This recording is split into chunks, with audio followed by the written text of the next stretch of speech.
No i kolejny dzień na szlaku. Mam dobre i złe wiadomości. Dobra wiadomość jest taka, że super było spędzić noc w cywilizacji u kuzynek Karama. Serdeczne pozdrowienia, jeżeli kiedykolwiek trafią na ten film. Bardzo dziękuję, było super. Pada deszcz. No właśnie, miał nie padać, miała być tylko mgła. No ale siąpi. Na szczęście ustał ten koszmarny wiatr i nie jest już tak zimno w związku z tym. Nawet zdjęłam rękawiczki, mam tylko rowerowe. No ale tak, szlak jak zwykle od razu za wsią wprowadził w pole. Po prostu szlak jest poprowadzony polami, nie przejmują się tu rolnikami, między tymi bruzdami się chodzi, ale tutejsza dość żyzna, gliniasta gleba jest straszliwie klejąca. Wczoraj oblepiała mi buty kilogramami, dziś jest to samo. Ledwo przeszłam kawałek, już jestem cała w błocie. Mam gdzieś zejść tam, nawet nie bardzo wiem gdzie, bo jest mgła, ale mam ślad GPS-a. Przejaśnia się, tam nawet trochę widać, schodzę właśnie w tą dolinę. I jedna jeszcze dobra wiadomość, rzeka, której się bałam, jest płytka. Moi znajomi już biwakowali po drugiej stronie dzisiaj, podjechawszy 10 km, więc wiem ze zdjęcia, że jest płytko, także tu się nie boję.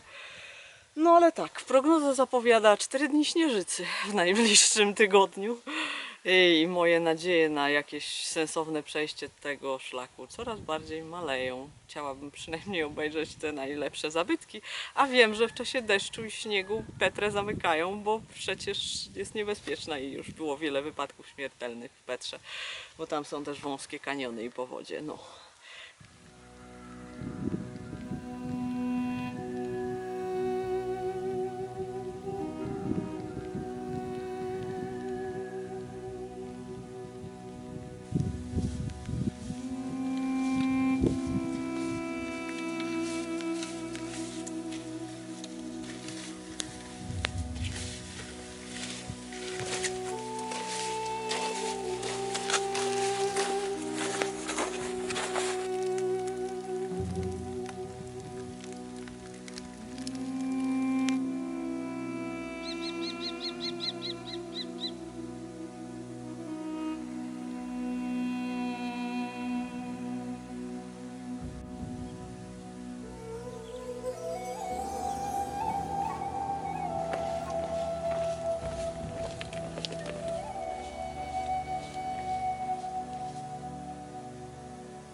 To był bardzo dobry dzień, który właśnie zbliża się ku końcowi. Jestem zmatana, nabrałam wody, która jest szkoła i zobaczyłam z ulicy, że jest kran, więc po prostu poszłam i nabrałam, bo brama była otwarta. To był naprawdę piękny dzień. Nie był ortodoksyjny. Przeszłam 30 km szlaku, doszłam do głównej asfaltówki, takiej bardzo głównej. I stamtąd objechałam tę część taką przez tutaj takie miasteczko, kraj, wsie, gdzie nie ma gdzie biwakować i walory krajobrazowe są też marne, a daje mi to szansę na dotarcie do małej Petry dokładnie w momencie jak zacznie lać, za 3,5 dnia. Więc tak, dobrze poszło, to znaczy tak, najpierw 2 autostopy, a potem, no przyznam się szczerze, pojechałam taryfą. Trzeci z kolei taksówkarz zgodził się na zabranie mnie tutaj z Tafili za 4 dinary. No cóż, życie. Jeszcze nigdy czegoś takiego nie robiłam, żeby objeżdżać taksówką szlak, ale no tak wyszło. Znalazłam fajne miejsce. Jest tu nawet źródełko, którego się nie spodziewałam, ale oczywiście jest pies, bo tam jest takie bardziej oficjalne miejsce noclegowe, ale nawet nie sprawdzałam, czy są tam jacyś ludzie. No, jak widać, na pewno są psy. Nie jestem na jego terytorium, to ludzie przychodzą cały czas na to źródełko, więc nie wiem. No, jak zwykle po prostu. Jak się chce za darmo, to zaraz ma się jakiegoś ujadacza na głowie.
Już myślałam, że nie zejdę na dno tego kanionu, bo no z góry wyglądało, jakby wszędzie była przepaść, a jednak był taki wąski przesmyk właśnie tutaj, taka rozpadlina, gdzie się dało zejść. Trzeba się bardzo dokładnie trzymać śladu, ale w takim głębokim miejscu otoczonym ścianami skalnymi nie bardzo można temu GPS-owi ufać, bo on trochę głupieje, więc trzeba iść bardziej na oko. Na szczęście oko mnie nie zawiodło, jestem na dole.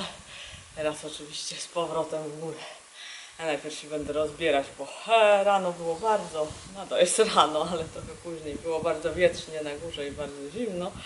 No a teraz już robi się cieplej, plus oczywiście podejście z dna kanionu. Pięknie tu jest, ale ciężko jak zwykle.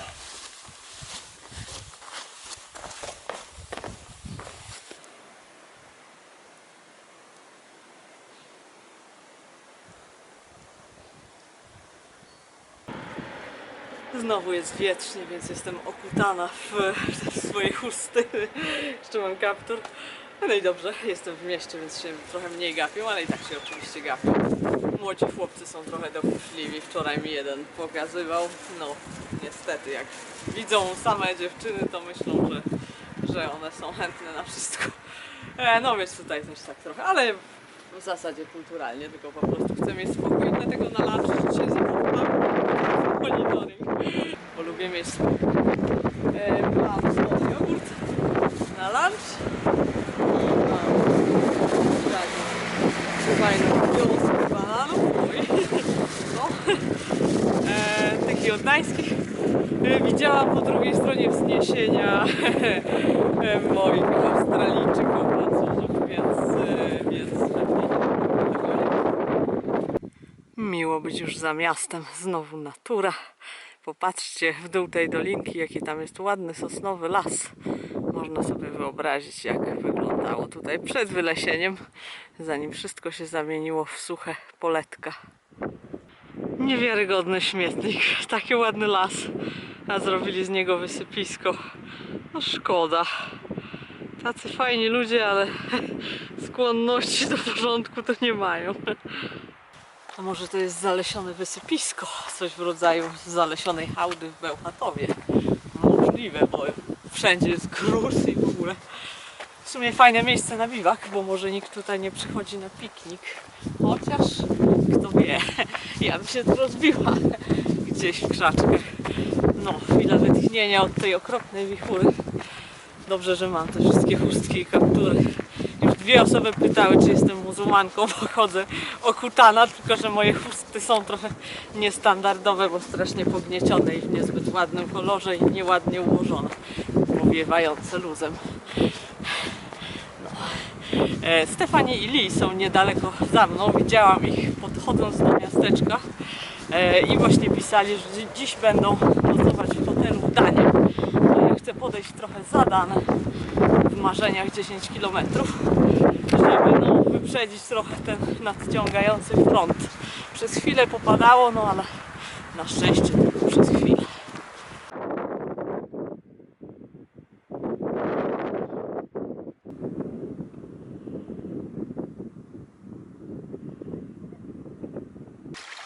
Piękne źródełko, to jest źródło Dana. Zaraz będę w Danie. Oczywiście są tu śmieci, nie mogłoby ich nie być, ale czysta woda, fajna.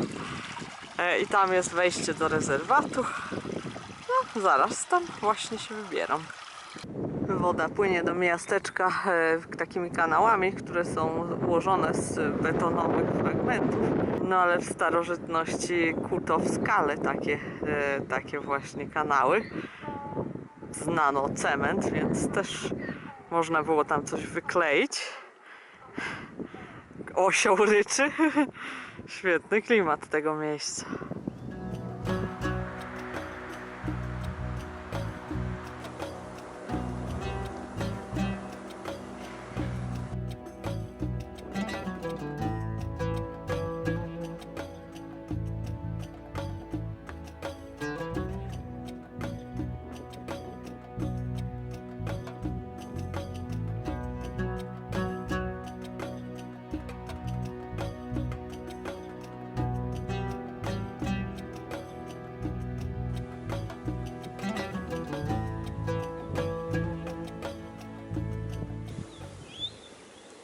Dawno nie widziałam czegoś równie pięknego. Niesamowity kanion. To jest właśnie kanion Dana, czyli Wadi Dana. Taki z piaskowców zbudowany, to znaczy te skały są zbudowane z piaskowców kolorowych, głównie czerwonych. I takie opadają strome ściany niesamowite i ten kanion się tak wije tam w głąb, w dół ku temu rowowi tektonicznemu, który się ciągnie wzdłuż całej Doliny Jordanu i potem kontynuuje się do Morza Czerwonego. To jest taka wielka rozpadlina tektoniczna właśnie, dawniej wypełniona wodą. Także to była w ogóle ciągłość jeszcze z morzem, Morze Martwe i Dolina Jordanu aż do Jeziora Galilejskiego, ale no później to dosyć mocno podeschło i tutaj tym kanionem raczej nie płynie woda, tylko w czasie wielkich ulew. Mają być 2 źródła po drodze jeszcze dzisiaj, więc jest nadzieja, że jakaś woda będzie. Widziałam 2 rowerzystów z góry i była też dziewczyna na spacerze i w miasteczku we wsi, cóż to za miasteczko, tam z 3 ludzi mieszka. Widziałam też turystów takich normalnych, którzy dziwnie na mnie patrzyli. Ten odcinek jest popularny, ludzie nim chodzą. Niedawno został wpisany na jakąś listę najlepszych szlaków według National Geographic i zrobił się popularny, więc powinna być ścieżka, nawet jakieś oznakowanie było przez chwilę, więc fajnie. No, ale mam ciężki plecak, mam masę jedzenia na te 5 dni około, które powinno wystarczyć do Petry. No i ciężko mi się idzie, więc zrobię sobie przerwę i patrzę na te fenomenalne skały. Jakieś ptaki piszczą, odbija się to od ściany. Tylko wiatr jest nadal silny, ale w dole jest cieplej i teraz jestem na takim zakręcie, że nie wieje.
Wreszcie taki biwak jak lubię. Z ogniskiem i w dzikim miejscu. Nie ma dziś ani ludzi, ani psów w pobliżu. Jestem zupełnie sama w tym przepięknym kanionie. To jest tak śliczne miejsce. Ach, bardzo się cieszę, że po 2 tygodniach mi się taki fajny biwak wreszcie trafił, bo liczyłam na więcej. Ale to mi rekompensuje poprzednie braki, bo jest naprawdę fajnie. Skorzystałam z istniejącego biwaku i z istniejącego kręgu ogniskowego. Bardzo dużo jest opału wokół, bo po prostu wszystko spływa w dolinę, a kiedy wysycha, jest już od razu idealne do palenia, więc naprawdę fajne warunki dzisiaj. I pogoda dopisuje i tutaj jest stosunkowo nisko i w związku z tym jest ciepło, więc naprawdę idealnie. No i jestem w bardzo szczególnym miejscu. Teraz jak się zbliżam do tego rowu tektonicznego, o którym mówiłam, to też zbliżam się jakby do miejsca, przez które człowiek wyszedł z Afryki. W Jordanii znaleziono ślady bytności Homo erectusa sprzed 1,5 miliona lat. Więc całkiem możliwe, że ten pierwszy Homo erectus gdzieś tu całkiem niedaleko biwakował, pewnie bliżej rzeki, bliżej Jordanu. Kiedyś były tutaj lasy fajne i świetne warunki do polowania i może wtedy akurat sawanna, nie pamiętam, ale no w każdym razie idealne miejsca i później no pewnie wiele różnych grup ludzi tędy właśnie się przemieszczało z Afryki. Palili sobie właśnie takie ogniska, siedzieli sobie przy nich i rozmawiali o tym, co jest w dalekich krajach, co może być w dalekich krajach, których jeszcze nikt nigdy nie był z ludzi. Niesamowita sprawa. Znaleziono różne pięściaki, te, które oglądałam w muzeum w Ammanie i różne inne, potem nowsze nieco narzędzia, potem już Homo sapiens i neandertalczycy też tu oczywiście byli. Także to jest naprawdę fajne miejsce, tylko ostatnimi czasy dość spustynniało. I ludzie się tu bardzo mocno rozmnożyli, także właśnie dziś jestem pierwszy raz sama i sobie rozmyślam o tych dawnych historiach.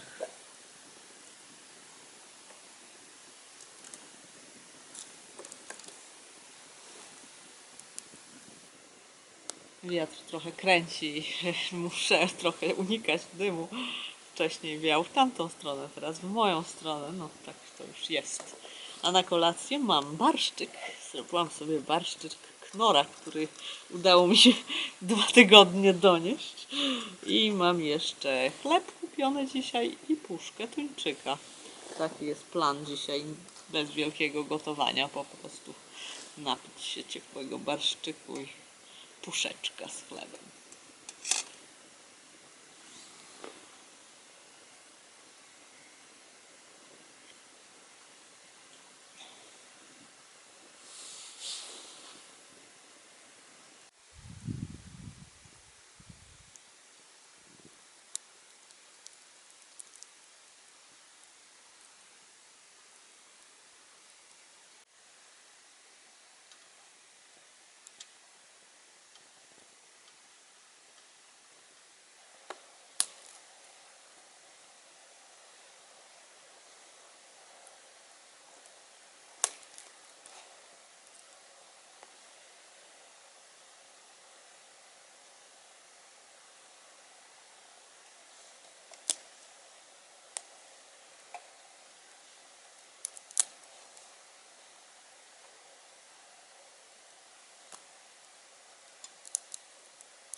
Naprawdę dobrze udało mi się wybrać wczorajszy biwak. Dopiero po jakieś pół godzinie spotkałam pasterza, który szedł ze swoimi owcami w górę doliny. Jechał na osiołku, jak większość ludzi tutaj.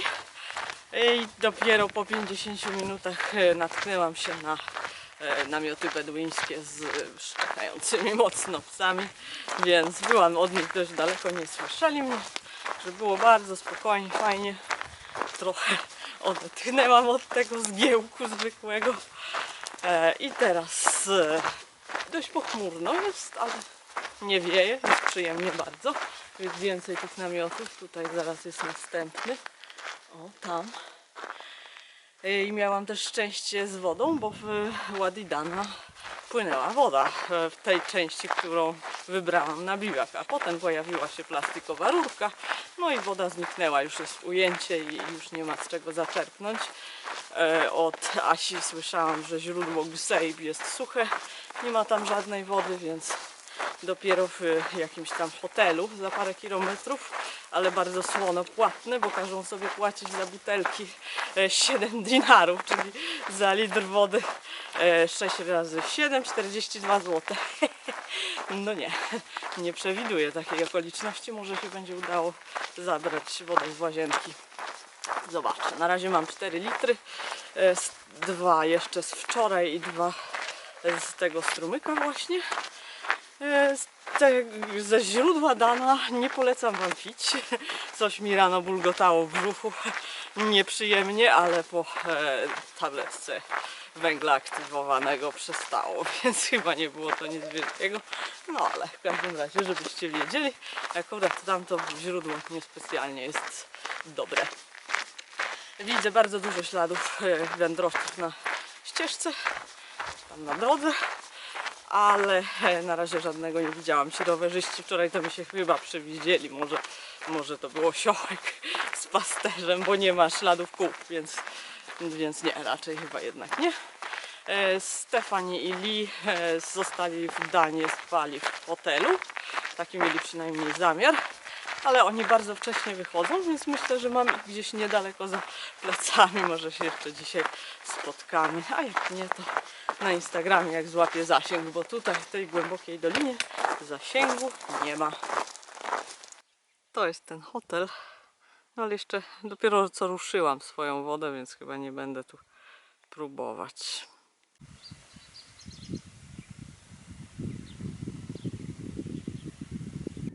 Tutejsze wioski mają też swój mały meczet, to chyba najmniejszy jaki widziałam i bez minaretu, ale ma głośnik na dachu.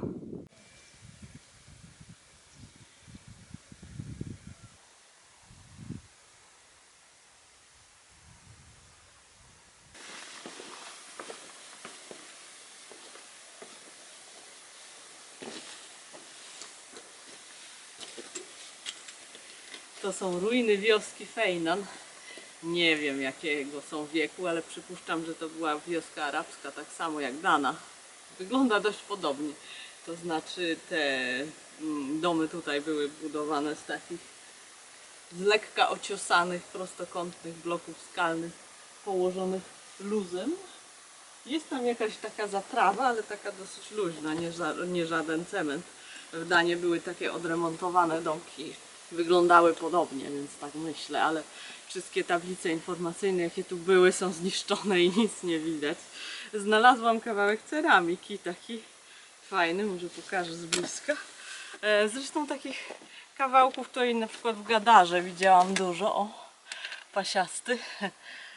Zostawimy tutaj dla przyszłych, choć pewnie przyszłych zwiedzających, choć zdaje się, że ludzie lubią zabierać takie rzeczy i potem sprzedawać.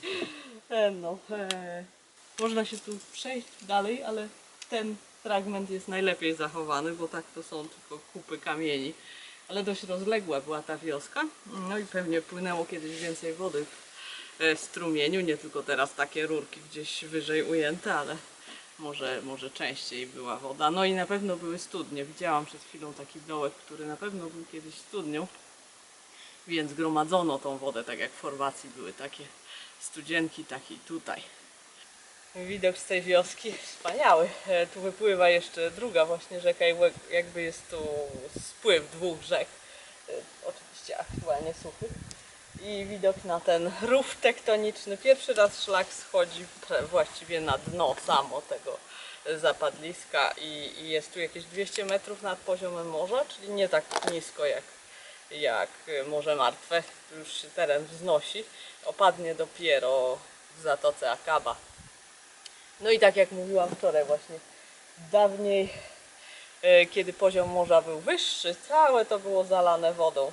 Przez jakiś czas po prostu była to dalej Zatoka Morska aż do podnóży gór Libanu.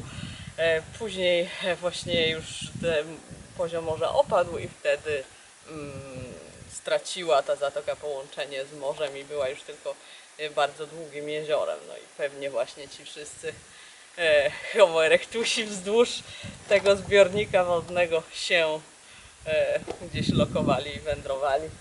Tak, gdzieś tam. Super, niesamowite. A, chciałabym być Homo erectusem, no ale nic z tego. Teraz kontynuuję w tamtą stronę i muszę się wdrapać na te strzeliste szczyty od nowa. Jak zwykle na szlaku jordańskim schodzi się w dół tylko po to, żeby wejść znowu w górę.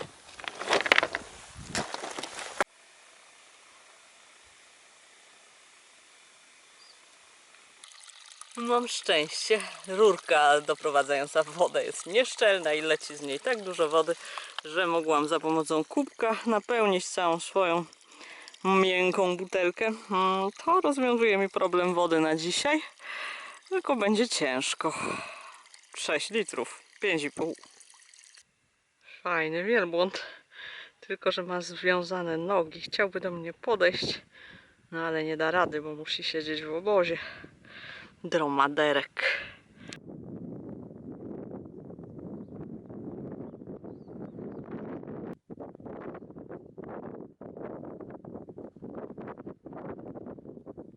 Natknęłam się na resztki starego pokrycia beduińskiego namiotu, takiego tradycyjnego. One są ręcznie robione z wielbłądziej wełny, tkane przez kobiety beduińskie. Teraz już nie wszystkie są wełniane, raczej znakomita większość jest z jakiegoś takiego plastiku, ale tutaj jest fajny przykład. Zobaczcie, jak ładnie to jest utkane.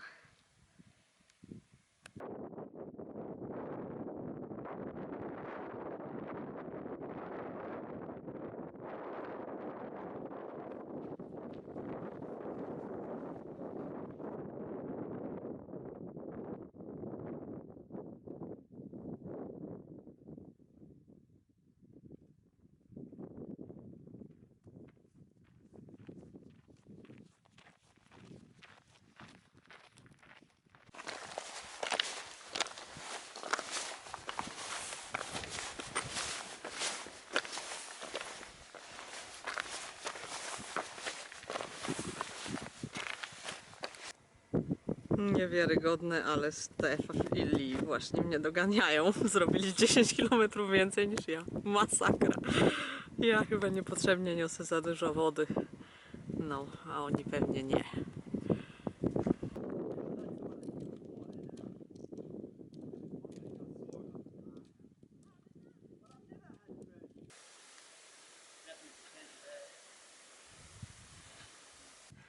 Ale piękny kanion. Mamy iść jakiś czas w górę tej okresowej rzeki i potem wyjść do źródła i tam chcemy biwakować wszyscy troje.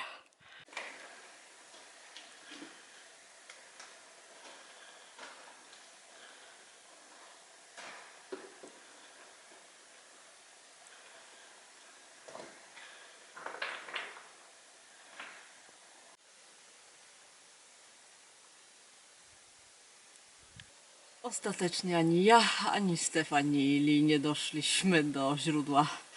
Podejście po prostu mordercze i zabrakło czasu. Oni biwakują 400 metrów poniżej. Z takim drzewem mają biwak fajniejszy niż ja. Ja podeszłam jeszcze kawałek, bo było jeszcze chwila dnia, więc chciałam podejść do następnego. No i jest tutaj taki trochę osłonięty kamieniami, ale jest dosyć wietrznie mimo wszystko. No i oczywiście na środku biwaku jest miejsce na ognisko. To samo było w poprzednim biwaku. Oni też musieli oczyszczać z kamieni swoje miejsce pod namiot. No nie wiem dlaczego ludzie tu tak robią, ale rozkładają kamienie, robią kręgi ogniskowe na środku miejsca na namiot. Może to są pasterze, którzy nie śpią tutaj w namiotach, a hajkerzy potrzebują miejsca bardziej do rozłożenia się, a ognisko to można zrobić wszędzie. Dziś nie robię ogniska, jest wietrznie, wolę się schować w namiocie, wolę też iść nieco wcześniej spać, bo jutro ma padać deszcz, ma zacząć o 10, więc im szybciej wyruszę, tym lepiej. Jest jedno miejsce zagrożone tymi nagłymi powodziami, więc fajnie byłoby minąć je przed deszczem. No i potem się będę jakoś turlać do małej Petry. No, w sam raz, właśnie robi się ciemno. Udany dzień, bardzo piękny widokowo, jednak dobrze, że niosłam tyle wody, bo teraz mam akurat 3,5 litra. To mi spokojnie starczy na kolację, śniadanie, jeszcze te parę, tam chyba z 2 km do źródła. Wszystko ok.